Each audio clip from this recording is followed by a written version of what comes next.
ராணுவ முகாம்களில் ஒழுக்கக்கேடான நடவடிக்கைகள், பொழுதுபோக்குக்காக வெளியாட்கள் அனுமதியின்றி நுழைவது மற்றும் சிறு அளவிலான மதுபானங்கள் விற்பனை செய்யும் மையங்கள் இருப்பது உள்ளிட்ட குற்றச்சாட்டுகள் குறித்து உள்கட்ட விசாரணை நடத்த மலேசிய ஆயுதப்படைக்கு வலியுறுத்தப்பட்டுள்ளது.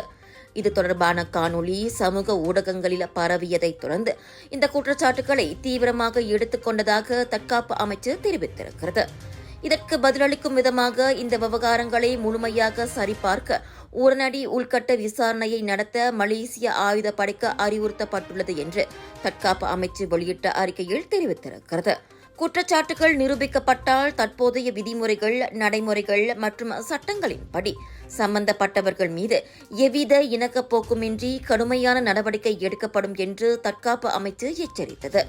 கட்டொழுங்கு, தொழில் நிபுணத்துவம் மற்றும் பாதுகாப்பு நடைமுறைகளை கண்டிப்பாக கடைபிடிப்பதன் அடிப்படையில் உருவாக்கப்பட்ட மலேசிய ஆயுதப் படைகளின் உண்மையான கலாச்சாரம், மதிப்புகள் மற்றும் நடைமுறைகளை குற்றச்சாட்டுகள் பிரதிபலிக்கவில்லை என்றும் அது கூறியது.